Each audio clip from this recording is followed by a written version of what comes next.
Okay, good afternoon, everyone, and thank you for coming to this graduate seminar training session here. So as I mentioned to you guys in the email, basically our department, mechanical engineering department, is now transforming the way we educate especially PhD students so that we can enhance their career exploration here. So basically, one of the important initiative here is to this student-centric seminar series that we are offering, and you are invited as elevator pitch speakers in this case. So I think we are so fortunate as a U of M community people here because we have a really great network of outstanding alumni here. They are really great and they're a leader in many different fields, including academia, industry, entrepreneurship, and some other government organization. And today, we are so fortunate and I'm very excited to have two prominent U of M alumni here. The first guest is Grace Shia.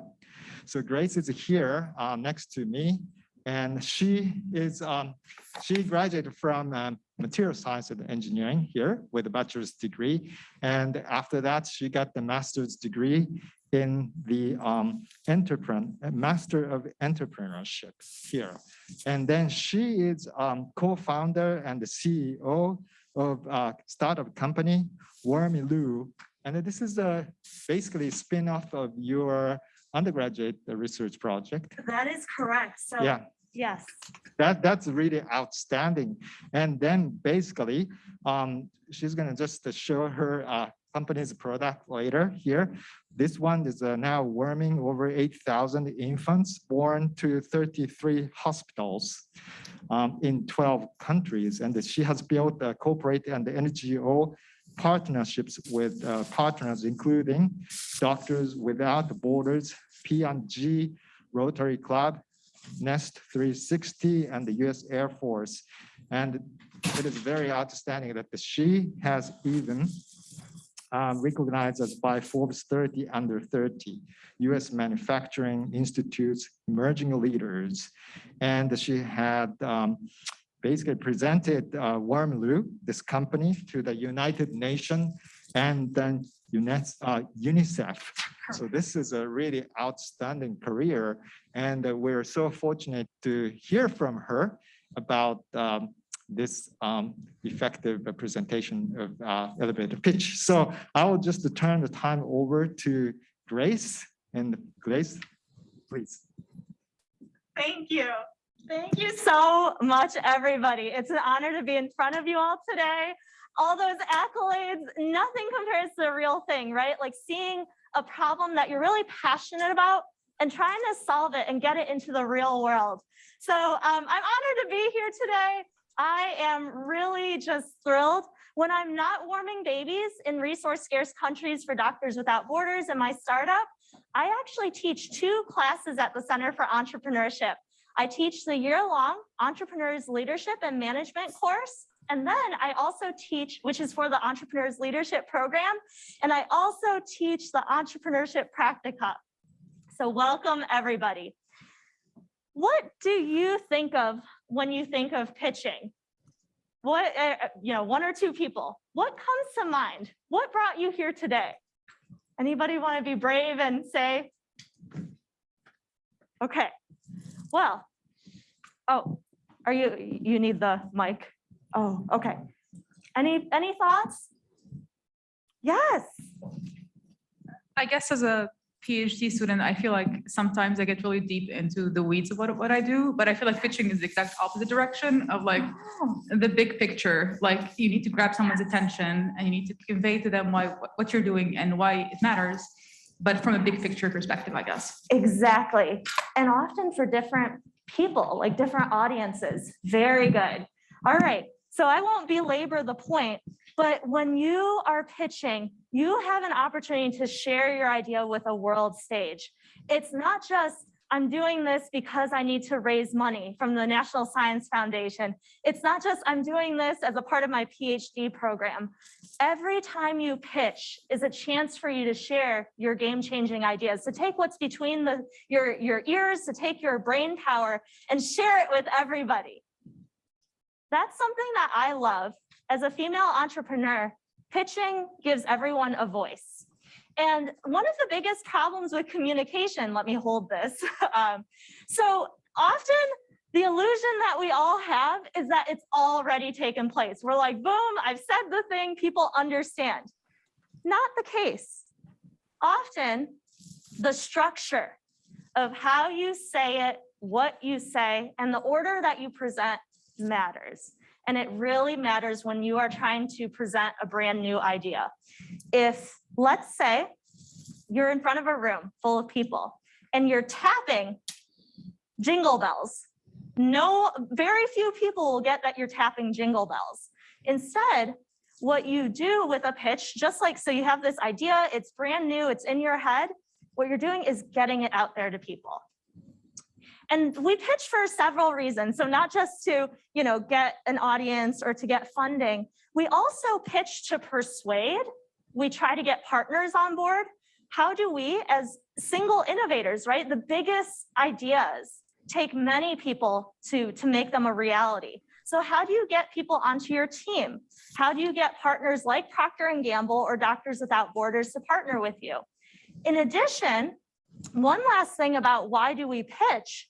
You just never know who might know someone. And so part of it is networking.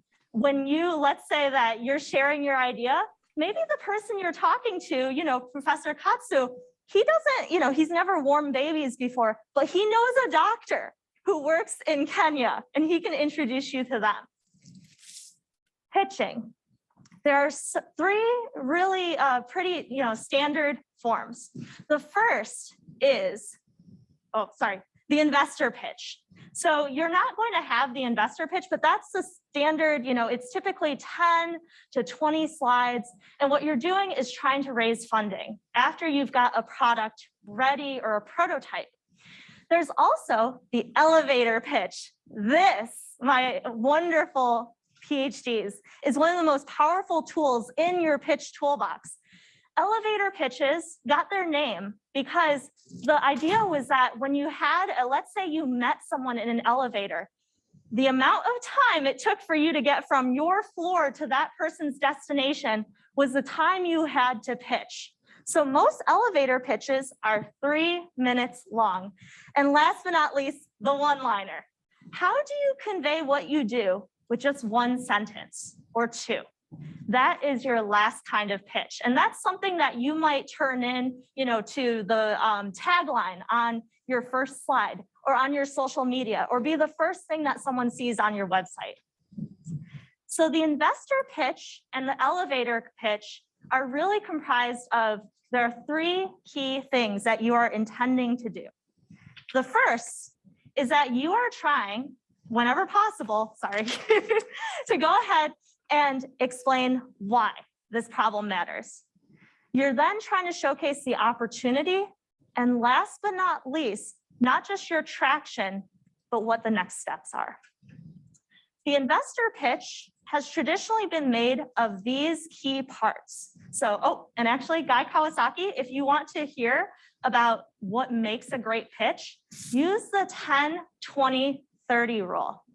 So that is really helpful. I'm going to just go ahead and see if I can play this here, see if you all can hear the audio. Let's see.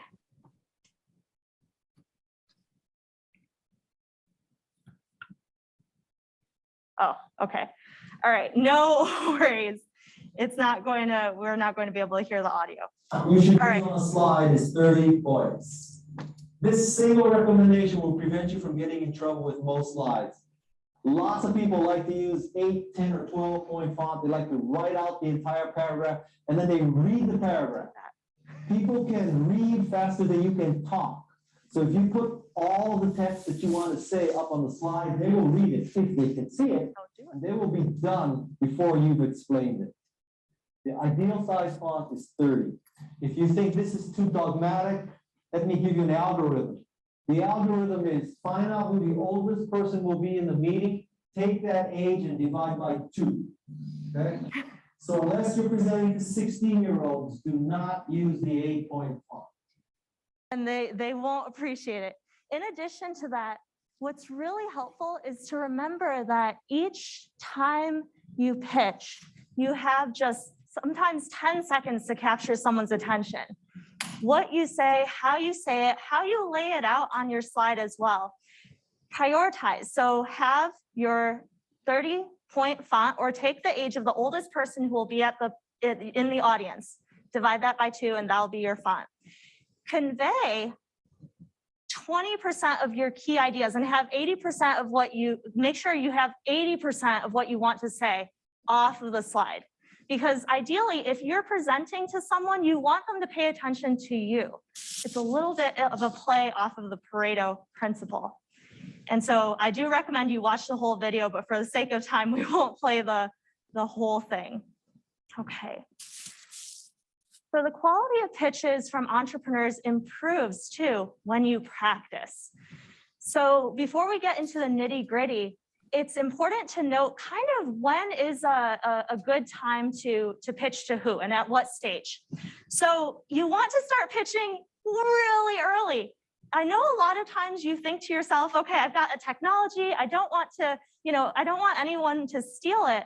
But often, really, people don't want to steal your innovative ideas. You have the unique background, the experience, you know the problem most.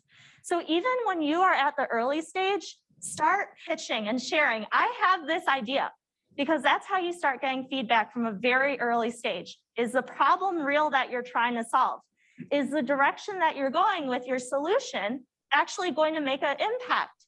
And last but not least, is this something that is going to be sustainable? Is there a business model? Or if you're choosing to make a nonprofit, will you get donations? So I recommend start even if it's just a vague idea. The next is having a hypothesis. So you know the problem, but share and you get more information. At this point, typically, so with your elevator pitch, it's not just, I have an idea. It's, I think our customers, I think our users want X, Y, and Z. Start sharing and presenting that. That's a form that you can use the elevator pitch for as well. And then this is where the stakes get higher. You can see here that, so often when you are pitching, so let's say you're pitching in front of, so the audience is maybe not just your informal, advisor or someone who's like a really dear mentor. Maybe you're pitching for the first time to a potential program manager who might fund your PhD research. At that point, when you're pitching in your elevator pitch, have your facts known. Know what kind of milestones you've hit and what research you've conducted. And ideally that you've had one person, one real user or buyer test your thing. So whether it doesn't matter if it was like, okay, they paid you like $50 for it, that's still a valid data point. So that's usually a good point where you're starting to see real world validation. And then of course, most everyone, when they think about pitching, they imagine, so normally when I ask that question at the start, people say Shark Tank, I've heard of Shark Tank. And that's where someone's been selling something for years. They have a minimum viable product. They've got, 5 years of revenue. Not the case. You start pitching, even if you're at the bottom of this stage pyramid. So the contemporary investor pitch deck. Back in the day, so this was, we've seen a lot of great growth. This was where we started. Back in the day, when you had a brand new idea and you were trying to share it with especially investor funding, so not just like grant organizations, you would have not just your title slide and the problem and solution, but you would include, even if you were at the idea stage, what a preliminary business model might look like. Are you licensing something? Are you selling a product for a fee? People would include that in their investor pitch deck. followed by, the overview of their technology.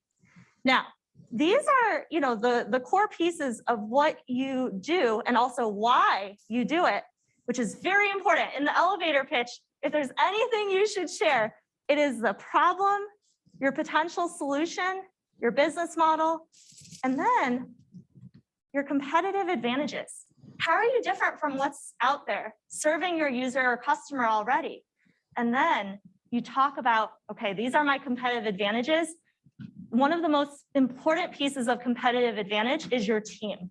So even in an elevator pitch, just saying, I am one founder, but I'm looking to recruit more people, or, I've got a team of 5 brilliant PhD students and my laboratory advisor, include your team, because almost everyone, whether it's a grantor or an investor, or it's someone who wants to partner with you, they are backing your team more than anything else. Investors will almost always back the A team, even if they have a B level idea, because the A level team is going to be able to adapt and change when you start hitting walls and hurdles in research and technology development. And last but not least, so you can see, right? You're starting to see why the former investor pitch deck, this is a very deep, meaty sort of format, because most of the times you would talk about customer acquisition strategy, even if it was a hypothesis, financial projections, and of course your status and timeline. So what we saw, the world has changed, everybody. So even in your 3-minute elevator pitch, it's really helpful to include things like lessons learned, excuse me. What did you think versus what you did and what happened? It's also important to talk about because 9 out of 10 startups fail, or spin outs from universities, because they lack product market fit. So what you think solves a real problem actually doesn't. So talking about the market opportunity became one of the biggest changes that we saw in the entrepreneurial ecosystem. And last but not least, why we're here. Why am I pitching in front of you today? Having just 1 or 2 sentences to talk about what is next is key. So this is where, if you're doing a full investor pitch deck, these are the pieces. So typically in this order as well. So for those of you who are on the Zoom, like this. Additional tips. All right. So before we dive into the elevator pitch, there are actually, you know what? For the sake of time, we're going to jump ahead and go back to the additional tips. We're going to talk now about all of that. Those were, at least 10 solid pieces. You got to dive into the elevator pitch. I heard from Professor Katsu that you have the chance to win $100 next week, Thursday. I don't know if you know this, but if you have a successful elevator pitch, there's a prize for you at being part of this seminar. So there are a few things you should know. The first is that the elevator pitch is less than 3 minutes. 3 minutes is all you have.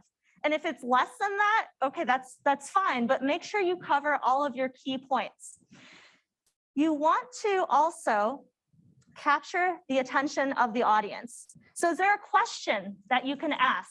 Is there a big statistic or a problem that can grab someone's attention?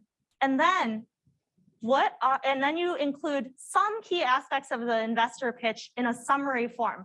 You don't have to say everything, but you just include the key highlights. So for example, mine is Warmaloo. Every day, 140 infants die from preventable hypothermia in resource-scarce settings. That totals over 1 million infants dying from a preventable cause each year. They just lack basic warmth. Our team of material science engineers, we learned about this problem after going to hospitals in India, Kenya, Uganda. And once we talked to these doctors in person, we thought to ourselves, we can do something. We can change this. The technology had been out there for 60 years. People have known about sodium acetate trihydrate-based warming packs. Our innovation was taking that chemical composition and safely limiting the warmth.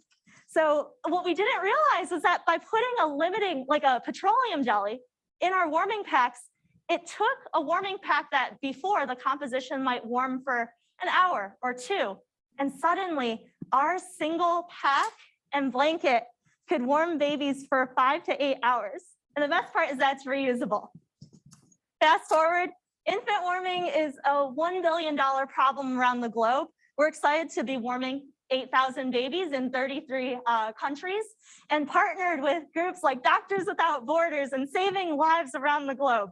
So I'm here to present the opportunity to work with us. We're trying to break into other parts of the globe that need more baby warming, specifically Ghana, where we have our phase 2, and South Africa. Thank you. My name is Grace Shaw. I'm the co-founder and CEO of Warmaloo. So that is an elevator pitch, everybody.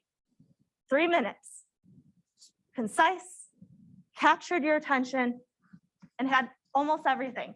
You'll notice I might not have talked about our business model, right? That's something maybe someone would ask to follow up. You can kind of get the sense that we sell, infant warming packs and blankets around the globe. Talked briefly about our team, but I made sure to hit almost everything else. Market size, over a $1 billion market opportunity. Talked about the problem, the team of material science engineers who we're partnered with in terms of traction, all key. All right, the one-liner. So and by the way, Professor Katsu, anything else that you want me to highlight? Okay, good. All right, the one-liner.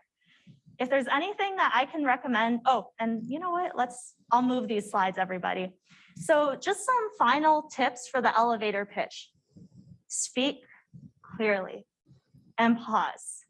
Back in the day, I used to rush because I was really nervous, but none of you need to be nervous. You are the technical expert.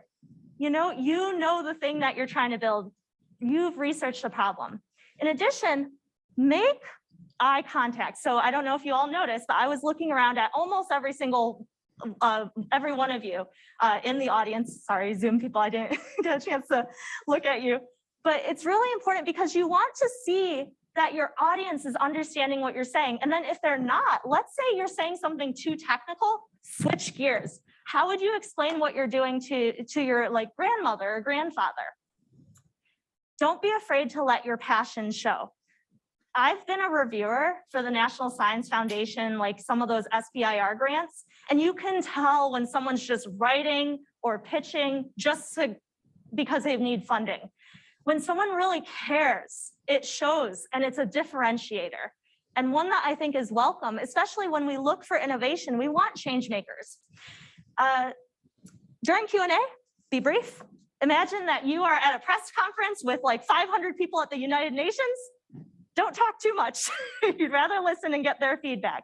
And if possible, if someone says something that you don't know, it's okay, everybody, to say, I don't know. And last but not least, take notes. Be ready. I don't know if you saw, but I came ready with notes because when you're pitching, even if you're doing an elevator pitch and, you never know. What if Tasha is, she works with Jeff Bezos and he wants to warm babies. You better be ready to share your name and your email and be ready to go. All right. So the last thing, the one-liner. Be prepared with multiple one-liners. A one-liner is where you describe your company in just a single sentence. So for example, mine is, Warmaloo is our non-electric warming company making infant incubators and packs for babies around the globe. And we're ready to grow. So that's how I might share it with an investor, right? But be ready to tailor your one-liner to, let's say, a random employee. So an intern or someone like a chief technology officer, someone's asking you about the company. How would you describe it? One-liners are very important because how you describe it will be how other people describe your organization. Just like, Professor Katsu, you gave a great introduction. What if I had a whole thesis on what Warmaloo was? I don't think the introduction would be quite so great. And then last but not least, random person at a bar. Each of these represents a different level of how specific or how technical you are in your one-liner description of your work. It is important, everybody, and I say this really, I saw this firsthand in Kenya. It's really important to practice just describing what you do as though you're describing it to a random person at the bar or restaurant. You want people of all levels of education to understand. Because of this, we grew because Warmaloo was such an easy idea, even for our team of midwives and nurses to support. All right, there's some additional pitch prep resources here. So we've got, I'm about out of time. So here are some, Google Slides that give you some nice templates. I also included for all of you multiple examples, real world examples of the LinkedIn, the Airbnb pitch. I heard a number of you are entrepreneurial. And most importantly, I went ahead and I put here actual pitches that we've done. So you can see examples of presentations that have won $50,000 from my startup, or $100,000, or $72,000 to WeWork. And then our 7-minute long presentation to the US FDA. This won us $50,000. For more, if you are interested in that investor pitch, there's 2 10-minute long pitch examples. And I also included a deck. So all of you will have access to this, so you're able to use this as a template moving forward if you someday choose to make an actual investor pitch deck. All right, so with that, before we move in, so Professor Katsu, so I'm going to now transition to talk more about, if you're interested in learning more, right? This elevator pitch overview is just one of many types of information sessions and courses we have available in my department, the University of Michigan Center for Entrepreneurship. We have a mantra, everybody. If there's anything you should know about our classes, we try, we risk, we fail, we do. And we actually have some stickers out here for you all. And if you want to grab some, help yourself. And we believe firmly that those who win, try. Those who succeed, fail. Because that's when you push yourself. Those who excel, risk. And last but not least, those who can do, which I see with Professor Katsu arranging this seminar. Thank you so much. So now, how will you get involved? With me here is Tasha Beery. She's my amazing graduate programs manager. I'm going to hand the mic off to her. So just jump through. Okay, and while she's getting on stage, so before the University of Michigan, I remember thinking entrepreneurship and entrepreneurs look like this. Not the case. Entrepreneurship, everyone, looks more like this. All right. You're welcome. Here, I'm going to pass you the mic. Awesome. Thank you.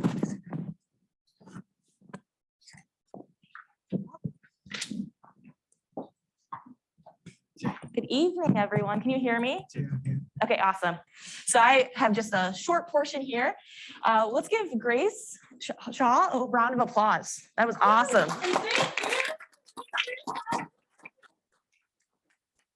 Wonderful. So she gave you a preview of what some of our classes are, and she actually does teach 2 of our classes. So I'm going to give you just a huge overview. However, I did put my cards in that box that's going around, and there's also flyers. For the folks that are joining on Zoom, if you click on some of these links when these are shared out, there will be information there as well. But we have many 500 level classes. Who has heard of CFE? Project management class, ENTR 500. All right, I see some hands. Awesome. Wonderful. So we do have many classes. We have 27 faculty members. Grace is one of them. And they're actual entrepreneurs of practice. And so they've done it. They're usually CEOs, or they've sold their product and are giving back to the university. And there's many ways you can get involved. It can be curricularly, which you'll see that there's a whole list of classes right on that sheet that's going around now. And actually, we'll show you the ones that are offered for the fall. We'll go right here so that folks on Zoom, you can see as well. These are a list of our classes that are offered for the fall. You'll see that we have them all different areas: compensation, project management, interpersonal skills. So these are ways that you can develop further in your leadership style. If that means that you want to be an entrepreneur, or that you want to learn different business aspects. She talked a little bit about business modeling. There's actually a class all about business modeling. So there's lots of opportunity there. I will click out of this, but this is easily accessible on our website. There are other opportunities that are on the back of that flyer. So we have co-curricular experiences, which encompasses fellowships, which Grace actually teaches one of the classes called ELP, Entrepreneurs Leadership Program. And that's a year-long immersive experience for students to really get their hands-on experience of learning what it means to be an entrepreneur. And so that is one of them. There's another one. Has anyone heard of M-City? See a few hands, couple hands. So that's another fellowship that's year-long in the autonomous vehicle space. And then we have monthly events. So we host events. There's opportunities for you to practice your pitches outside of this class, if that's something you would like to do. And so those are just a few of the opportunities. And if you click on this link, that'll take you further. And one big thing that I actually manage is our graduate certificate program. It's an innovation in entrepreneurship, and it's a way that you can actually complement your master's program or your PhD program. And so I actually have a few ME students in our program, and that's just another way that you get a 12 credit certificate to specialize. And some of the time, it's 12 credits, but you don't actually have to a lot of times take 12 credits. So if you're interested, my card is in that box. Feel free to set up an appointment with me. And there's also my email, so feel free to send me an email. Are we doing questions next, right? Awesome. Any questions about CFE or the pitch deck from Grace? Yes, any questions? All questions are welcome. So, here, and I can also monitor the chat. Oh, yeah. Yeah. Okay, let's see.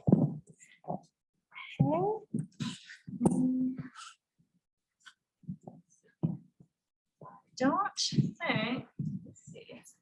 Any questions from our Zoom team? If you are Zoomers, so if you want to unmute, feel free to ask your questions that way. Thank you. Yes.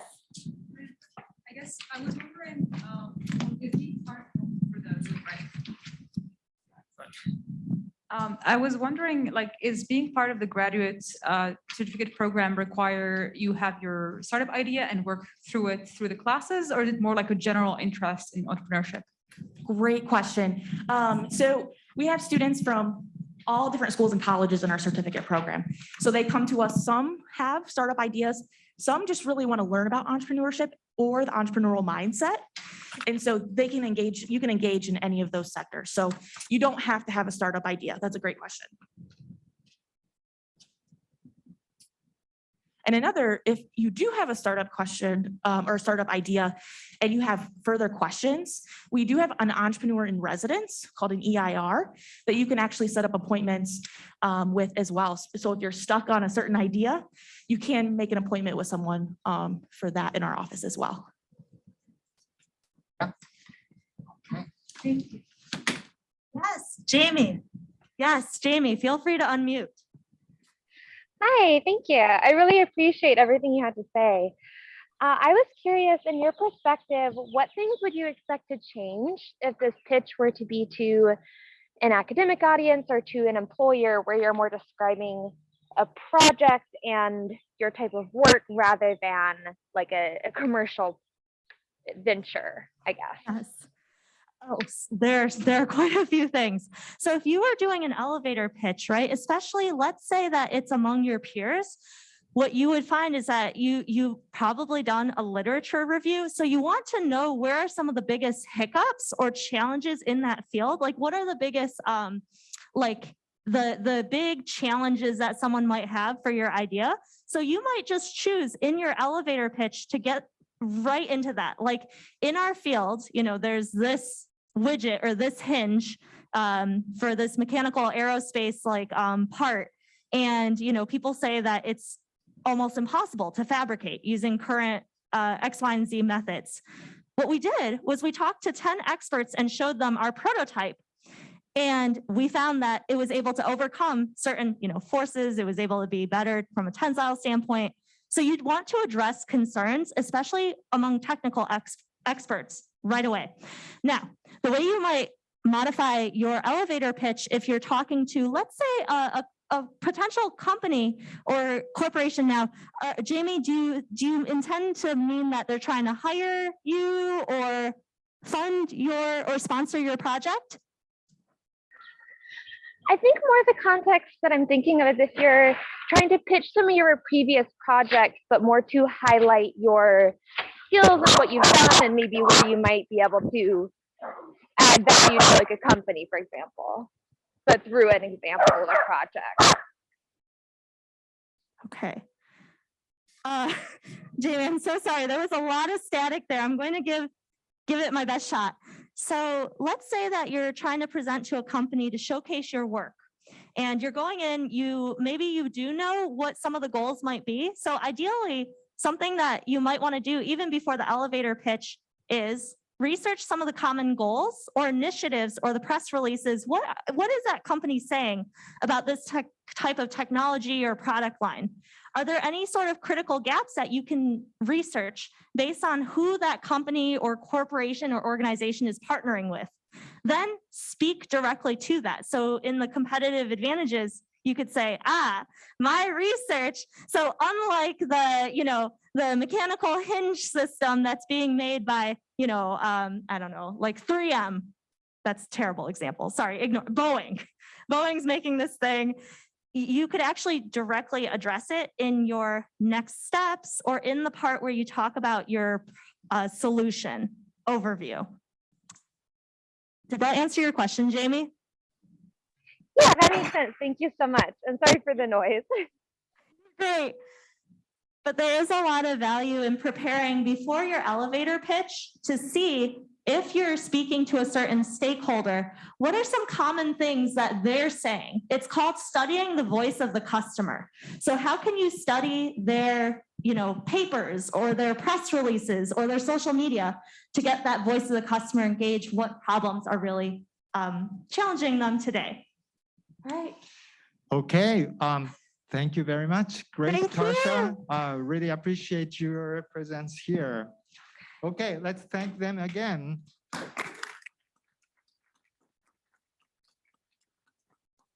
Oh, yes, thank you. Right.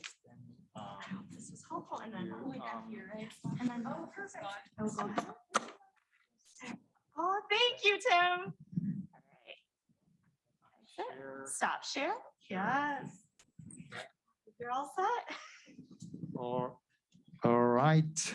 So then next I need to share Zoom PC. I'm going to leave the call. Yeah, okay. Thanks, sorry. No problem. Okay. Then we can move on to next presenter here. So I'm very happy to introduce you to Neha Pankow. So Dr. Neha, she's Associate Program Director in the Division of Atmospheric and Geospace Sciences in the National Science Foundation. So actually, Neha was a PhD student here in the mechanical engineering department that she worked on some motor biophysics research related to motor proteins, and then actually I ran into her quite often when she was a graduate student because my office and my lab was really close to hers. So basically, Neha has volunteers through nonprofit organizations in areas including sanitation, mental health, STEM outreach, gender equality, and the prevention of child abuse. And so she has basically hosted NSF's ERC Perfect Pitch Competition. So she knows these students who are funded by this NSF research grants, working on this ERC, Engineering Research Center research. And so I invited her to share her thoughts and experience about that. And then that would be really great for you to learn anyways. So Neha, please go ahead and you can just unmute and speak. Thank you so much, Dr. Kurabayashi. It's so great to see you again.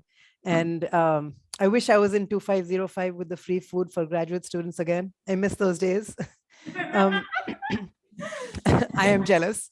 I will apologize in advance for any interruptions. I'm just recovering from laryngitis. I'm very excited to be here. Thank you for inviting me, Professor Kurabayashi.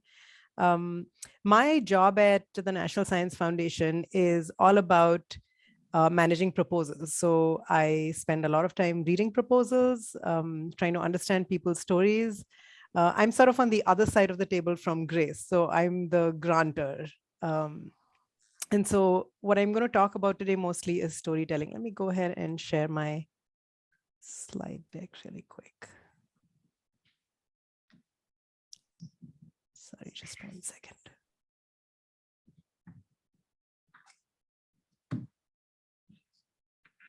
Okay, getting there. I am getting there.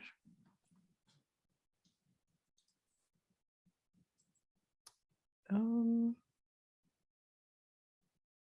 try this. I don't know what's happening. Oh, boy. Sorry, I'm having a little bit of trouble. So can't you click this share screen? I did, and it's giving me some security. Security thing? Oh, really? Yes, yeah. Just give me 1 second, I'll try again. Not sure why it's doing that.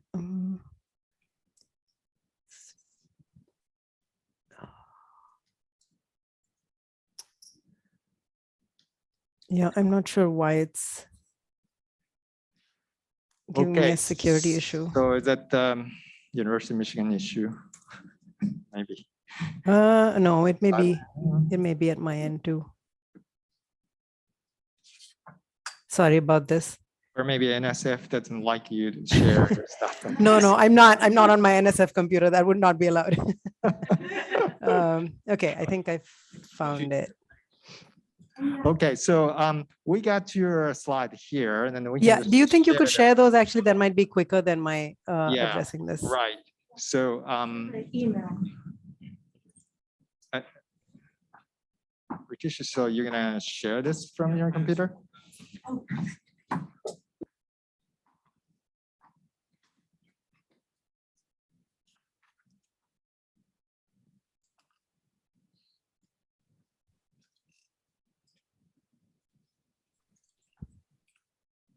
Okay, here you go. Oh, great. Thank you so much. Got it. Sorry about that. No problem. So my talk is going to be mostly about storytelling because that's a lot of what I review. We review, or I've reviewed grants starting from little workshops that are, about $100,000 or less to what I'm part of managing right now is a cooperative agreement that's at $100 million a year. And so I've really seen the range of it all. And I can tell you that at the core of it, at the heart of it, you want to have a good story, whatever level it's at. Next slide, please. Thank you. Having organized the perfect pitch competition, which was, it's a biannual entrepreneurial pitch competition for students across the country.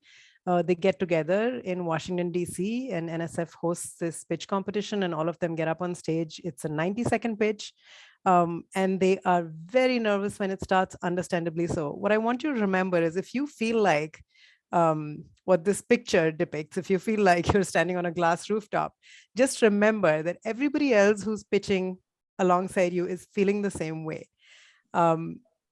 You are your own little community and your own little group in doing that. So you're not alone. You shouldn't feel isolated in doing that. The other thing that all of you will have in common on that day of the competition is that you are all experts in your fields. If you have any lingering imposter syndrome, just take my word for it. You are experts in your fields. Do not question that. Next slide, please. So I want us to think a little bit about why this is all happening now. I must give a lot of credit to Professor Kurabayashi for stepping up and organizing some of these events.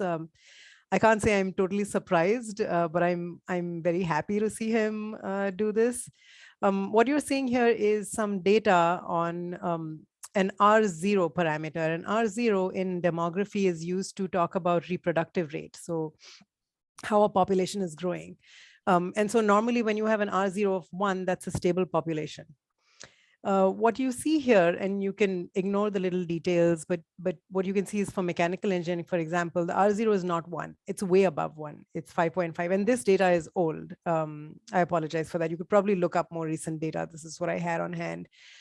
This data is probably 10 years old. So we are not a stable population of PhDs. We are a growing population. And for the first time in 2019, the number of PhD graduates entering industry was actually comparable to the number entering academia. So this is something that we really need to think about, and we need to think about these opportunities as we move forward. And we think about them at NSF as well all the time. Next slide, please. Thank you. So this used to be called What's in it for me. You may have heard What's in it for me. In the modern day, it's called Why Should I Care? I don't think your pitch is going to help you just during this competition. I think your pitch is going to help you for a lot of things that you do in the future. It's going to help you interview. It's going to help you write your resume. It's going to help you create a professional work profile. Even when you create your LinkedIn profile, once you have your pitch down, that profile will come out much, much better than when you're scrambling and you don't have your 3-minute pitch. It will help you collaborate with others. Having a succinct way to think about the problems that you're trying to address helps you communicate them to others in any context. It'll expand the horizon of your own ideas. A lot of times when we're doing research, and somebody actually mentioned this, we get into the weeds. We have to get into the weeds. There's no choice. But occasionally, if we can find the means to get out of the weeds, which is exactly what this pitch competition is doing, it allows us to put our work in the context of everything else that's happening in the world. And that expands what we can do with our ideas. And finally, it helps you talking to your grandma, because who doesn't want to talk to their grandma? That is an awesome skill. Next slide, please. So I'm going to talk a little bit about storytelling and a couple of different ways in which storytelling has been shown to work. Next slide, please. So if you look at these green rectangles here, these describe different storytelling structures. And the yellow diamonds below are not actually connected directly to the green rectangles. They can be crisscrossed and mixed and matched, however. The first storytelling structure is something called the hero's journey. So that's your typical, think Iron Man or Harry Potter. It starts off in a somewhat comfortable, boring space, and then there's a huge challenge, and then the hero overcomes the challenge, and there's triumph, and everything is fantastic at the end of it. If you're pitching an idea or a product, you would use that same structure to start out with. This is a sort of boring scenario, nothing's happening, but here we are faced as a community with this huge challenge, and here's my product that's going to overcome this challenge and bring us to this beautiful conclusion. A second way to do this is the before after bridge, and that's where you will see a before picture provided. In Grace's example, this would be, unfortunately, babies dying of hypothermia.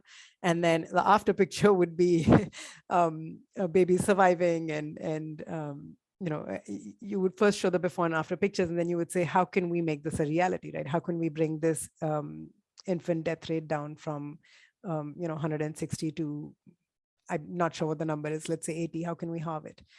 And the bridge would be, this is my idea, right? Like, so everybody is now curious about how you go from before to after, and then you present your idea. A third way to do this is called attention, interest, desire, action. That's a mouthful. The best example of this is a rather controversial advertisement by Carl's Jr. I don't know if anybody remembers this. They had very skimpily clad, greased up bikini models with a hamburger in their hand, with their hair thrown back, eating this Carl's Jr. hamburger on giant billboards. And the idea was to grab attention, which the billboards did, generate interest about what this product was, create some kind of desire to actually have that product, and then the action would be for the consumer to go and buy that product. It worked. It actually shows in their sales and Carl's Jr. sales that campaign worked. So that's one way to do it. In your case, when you're pitching an idea, you would start out with some way to generate, to grab attention, not generate interest. First, you grab attention. The last storytelling structure that I'm talking about here, it's called 4 Ps: promise, picture, proof, and push. In this case, what you want to do is you want to create in your audience's imagination the promise of something that is beyond what they could have imagined before you presented it. So something so amazing that it blows their imagination away. You from that promise, you create a picture of what that could look like if that promise were to come true. Then you provide the proof, which would be your idea. And that's how it fits in here. And in the end, there's a last push. So if this was an entrepreneurial pitch, the push would be, this is how you can save babies. This is what you can do. This is where, you can sort of put your money where your mouth is in some cases. Within these different structures, you can use a few different ways to tell that story. One way to do it is to have converging ideas. So you have, it depends on what idea you're trying to sell. If your idea is either a collaboration or it's an interdisciplinary idea, a powerful thing to do is to show how you're pulling together different ideas and creating your product or creating your idea. Another way to do it is to use nested loops, which means you go from the outside. This is the problem that we have, right? We describe sort of a large perimeter for this problem, and then you go inwards one loop and say, and this is what we can break it down to, and this is what we can break it down to, and right in the middle of that nested loop is going to be your solution at the core of that nested loop, which makes a solution but conveys how important the solution is. A third way to do this is called in medias res. This is where you drop your audience right in the middle of a situation. So this is kind of where, if you've watched a movie that starts with a high-speed car chase, right? You don't know anything about what's going on. Nothing, zero. This is the first frame of the movie, and you're in the middle of a high-speed car chase. That's called in medias res, because you throw your audience right into the middle of a problem or what seems like an action scene, and then they have to get, their adrenaline kicks in, and they want to get thinking about, okay, I have to know what's happening next. And finally, there's something called a false start. This is where you start out, you tell somebody, you're walking down the street and you're walking on the street with your toddler, and you get to a crossing, and everything is going fine, but then suddenly, boom, there's like a truck that comes out of nowhere. That's a false start, where it seems like everything is going fine, but then you grab your audience's attention by throwing sort of a little spin in there, and then you can come back to, thank goodness you had my product of digital toddler, what do they call? They've seen the physical toddler leashes. They're pretty awful, but maybe you advertise a digital toddler leash and you can say, and this saved the day. And so let me tell you how this product works. And it's amazing. It can do this and that. So these are sort of the different ways or the basic ways to construct a story. And there's no good or bad way of doing this. It depends a little bit on what the components of your story are and how they fit with your ideas that you're trying to pitch or that you're trying to communicate. Next slide, please. For me, being more of an engineer and a scientist than anything else, I could see creating a pitch a little bit like engineering design. And when I saw one of Grace's slides, it actually mapped pretty well to this.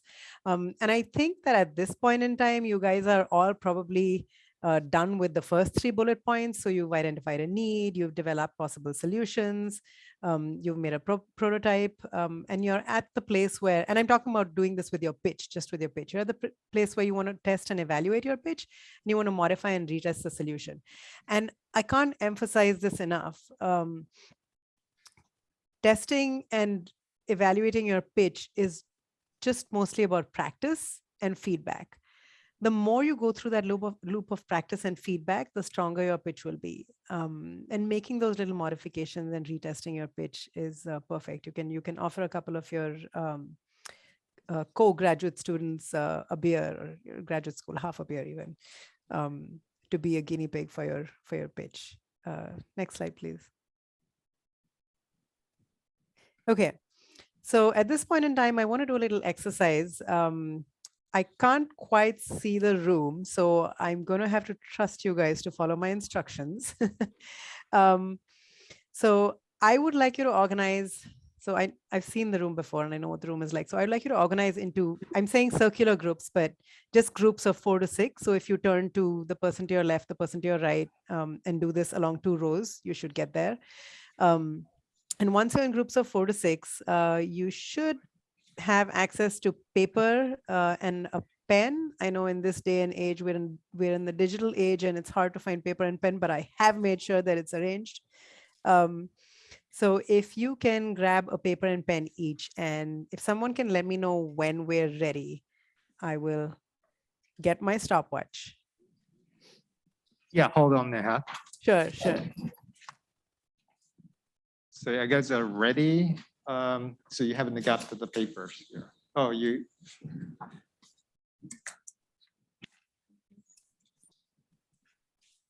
got a sheet of paper and a pen. So each person should have a sheet of paper and a pen. Do we have?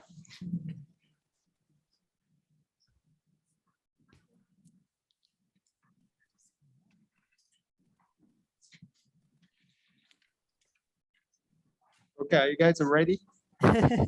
Okay, so once each person has a sheet of paper and a pen, remember that this exercise is all about communication and communicating an idea so that it gets across. Creating a story, making it stand out in a way. So what we're going to do is, let me describe it first before we start. At the top of the paper, you're going to write down a 2-line description, a minimum of 2 lines. It can be more if you would like, but a 2-line description of your commute this morning, since you're all there. See, I'm on Zoom. I don't have a commute, so trick question for me. But a 2-line or more description of your commute this morning. I'll give you 1 minute to do that. Once you've done that, you'll pass your paper to whoever is on your left, and you'll read the content that was just passed to you from the person who's on your right. You read the content, and then you fold the paper over what you just read. And this is #honor code, okay, because I can't see anything blind. You fold the paper over what you just read, and then immediately before the fold, you write down from memory whatever you think you read, okay? And then you pass the paper on again to your left, and you keep doing this. And we'll do this until you think your original description has made it back to you. Shout telephone when you think your original description has made it back to you. You can shout go blue too, because it's all Michigan here, I like it. Okay, so we will get started. And on the top of your paper, here's my stopwatch. I got 1 minute. Write down a 2-line description or more of your commute this morning, whatever you think will be memorable, whatever you think will make a story. Okay, so 1 minute starting now, go. 2-line description of your commute, maybe 3 lines, anything more than 2 lines. You have 1 minute. Now down to 45 seconds, no pressure.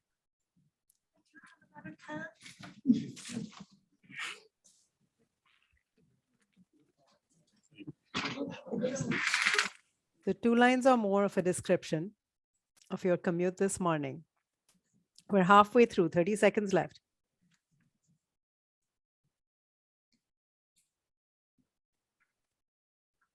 Okay, so in 20 seconds, you're going to take the paper as it is and pass it to the person on your left. You still have 15 seconds to go.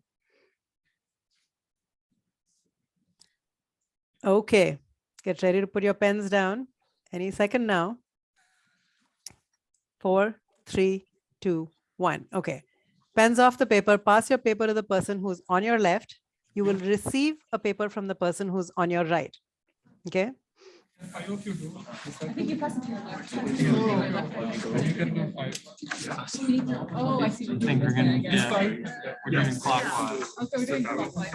Okay, now that I've created enough chaos, pass your paper to the person who's on your left and receive the paper from the person who's on your right. Read what's written on the paper. Okay, time's up for reading. Time for reading is short. Fold it over. Fold over what was written. No more looking at that. Honor code. Hashtag honor code. Okay. So you fold it over. Now it's hidden. Now you write down what you think you read. And this is much shorter. You don't need a minute to do this. I'm going to give you 30 seconds to do this. Write down what you think you read after you folded the paper.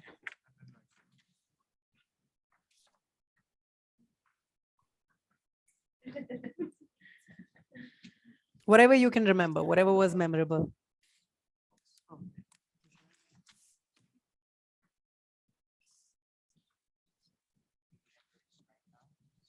Okay. Almost done. 5 seconds. Get ready for pens off the paper. Pass the paper on as it is to the person who's on your left. Okay, everybody pass the paper on to the person who's on your left. So you should have received a paper from the person who's on your right. Read what's written on there now. So this would be immediately below the fold. Read what's written on there now. Okay. That's enough time to read it. 30 seconds starting now. Fold the paper over. Hashtag honor code. Fold the paper over. So you can't see what was written any longer. And write down what you think you just read. Or what you can remember of what you just read. What stood out to you. Okay, 10 seconds left. Get ready for pens off the paper. Okay, 4, 3, 2, 1. Pens off the paper. Let's do it again. Sorry. So pass the paper onto your left as it is. You'll receive a paper from your right. Read what's written on it. Get ready to fold the paper over. Okay, fold the paper over now. Hashtag honor code. Paper is folded. You can't see what was written. I'm going to write down from memory what you think you read or what was memorable.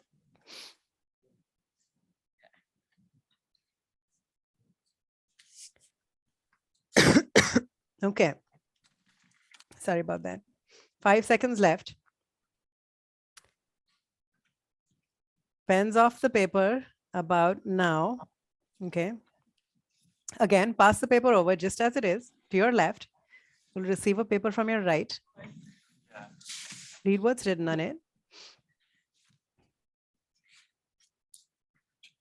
Okay. Fold it over. Hashtag honor code. Fold it over. Write down what you think you read. Transcribe what you think you read.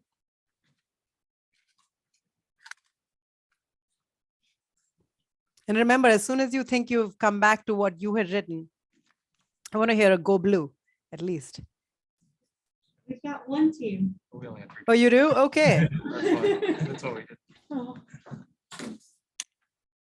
Okay. Want to shout go blue? Sorry. You have to shout. I completed. Oh, I don't want to shout in the microphone.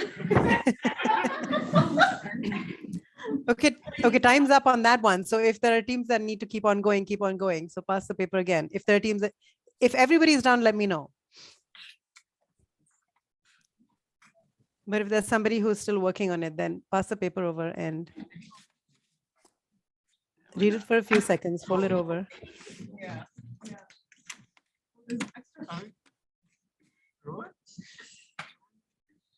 That one I just passed you.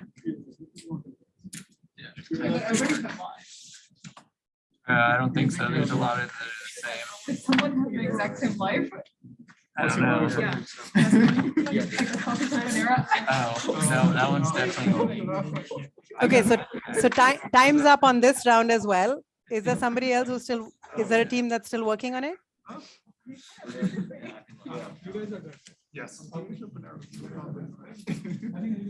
also said hours at 9 a.m. Now, yeah, everyone is done. Okay. Okay. Okay, great, fantastic. So this was not a test of any kind. I hope that when the papers came back to you, you could see what happens when we try to communicate and when we try to tell stories, and the kinds of things that people remember, or what you think when you're writing a story to somebody and what they get from it can sometimes be a little bit different.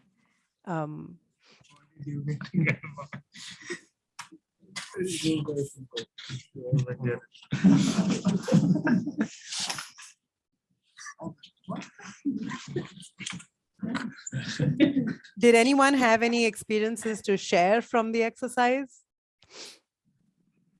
Since I can't see you guys, it would be lovely to hear from someone. Get your thoughts on.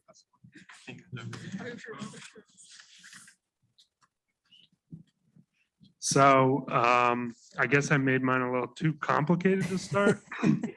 I said I drive from South Ann Arbor to North Ann Arbor through downtown. I park in Orange Lot, then walk to Dow. I love it. And then I think it went to essentially, let's see, started from South Street and parked in the Orange Lot, and then it went to South Steel Naked. And ended. So, I guess the takeaway is, as you kind of pass your message along, it's going to be kind of assessed by the person you pass it to, and then retransmitted and changed. Yeah. Fantastic. Thank you for sharing. Anybody else? Anybody else had an experience to share? Did it work out perfectly for anyone? I'm really curious. Did somebody get pretty close? So for mine, it was pretty simple. I walked to Gigi Brown and I grabbed coffee on the way. I arrived at 9 a.m. Most of it came back to me, except the part where I walked, which I thought was the most important piece of information. So, yeah. Thank you. We had one Interesting. perfect one over here. Two perfect ones. This Nice. row. This gentleman. You want to share? Well, there's not much to share. He copied exactly what I wrote. Wow. What was it? Twice. What was it? This morning I left at 10 o'clock, stopped for coffee at Bear Claw Coffee, and arrived in time for class at 10:30. Wow. Message received. You guys are experts. I like it.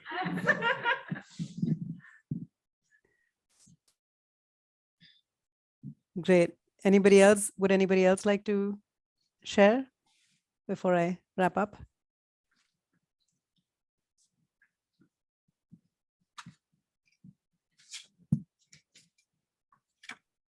Well, I think that's all I've got for you guys. I would say next slide, but I think the next slide is mostly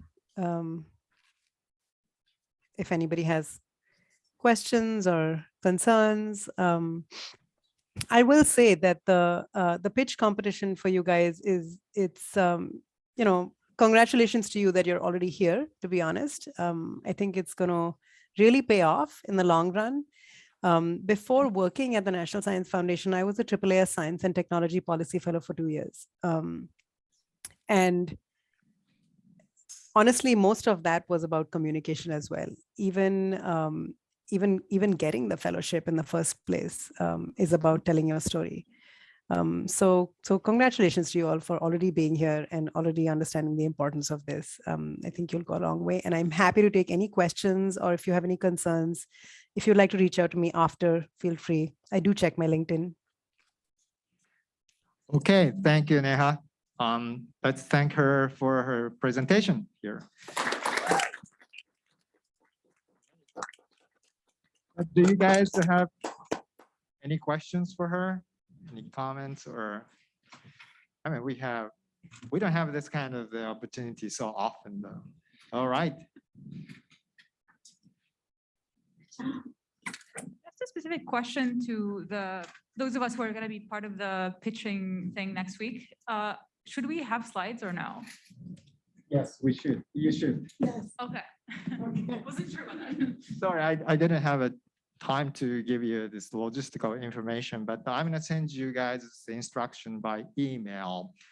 Basically, I want you guys to prepare one slide following the perfect pitch format done by NSF. And I send you guys sample pitch slide. So you can take a look at it to get the idea what it looks like. And basically that's the 3 minutes. And you need to give us really key information about the problem of your research and then innovative approach and impact. Okay, so these are the key components here. And I think Grayson made a really great presentation today as to how you could think about your pitch. So just following that kind of instructions and some good lessons that you can learn, please prepare for that. But more details, I will just talk about that. And then I think so Professor Saito, Grad Chair, is here. And I believe I have got permission from him that I can give you this monetary prize if you win this competition. So we're going to give you some rubric of this competition here so that you can get the idea what's expected by the judge. All right. So any other questions? Okay, well, with that, let's dismiss the meeting. Thank you for coming here. Let's thank the speakers again.